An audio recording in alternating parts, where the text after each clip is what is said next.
हमारी संस्कृति, हमारे संस्कार सदा रहें हमारे साथ। सब्सक्राइब करें तिलक। धन्य हो प्रभु, धन्य हो।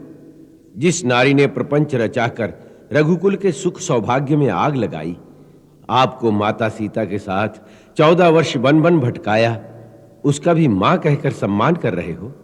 आप क्षमा और दया की सीमा है। आपकी महिमा अपरंपार है रघुनंदन। हे देव ऋषि नारद, जिन प्रभु की महिमा का आनंद तुम अकेले ले रहे हो, उस अद्भुत लीला को धरती पर सर्वव्यापी बनाने का समय अब आ गया है पुत्र।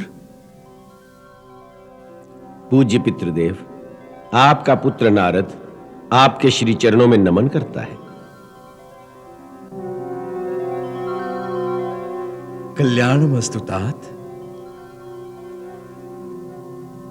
हमारे अंतःकरण में प्रेरणा हुई है कि जिस रामचरित्र की पवित्र गंगा की आनंद लहरों में तुम गोते लगा रहे हो, उस पावन चरित्र को अब कथाबद्ध कर दिया जाए, जिससे मृत्युलोक में रहने वाले प्राणियों के घर घर में ये मंदाकिनी बह सके, जिसके तट पर बैठकर धरती के मानव भी इस दिव्य रस का पान कर सके। पिताश्री, इस महान और शुभ कार्य को संपन्न करने का सौभाग्य आपने किसे प्रदान किया है? जो मृत्युलोक में भक्ति और ज्ञान का आलोक फैला सके, मानव मन में आध्यात्मिक अलख जगा सके।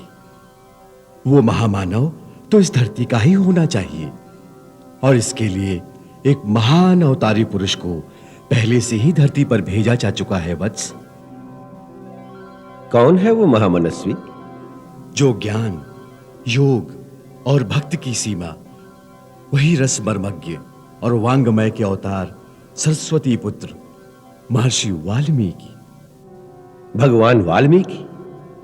हां वत्स, मेरी प्रेरणा से उनके चित्त में इस समय कुछ सर्जन करने की वृत्तियां लहरा रही हैं। वो तुम्हारा ही चिंतन कर रहे हैं। महर्षि वाल्मीकि? हां देव ऋषि, जाओ महर्षि वाल्मीकि की अंतः प्रेरणा को जागृत करो। वो विश्व के प्रथम महाकाव्य की रचना का श्री गणेश करें, और श्री राम कथा जो अब तक श्रुति और स्मृतियों के परिधि में ही सीमित रही है, उसे साहित्य और वांगमय का स्वरूप प्रदान करें, और महाकाव्य के नायक रघुनाथ के चरित्र की अमर ज्योति से अखिल विश्व को ज्योतिर्मय बना दें। काव्य, कला, कुमुदनी से संसार को सुरभित करें। जाओ तात। जो आज्ञा महामहिम। तुम्हारा अभियान कल्याणकारी हो नारद।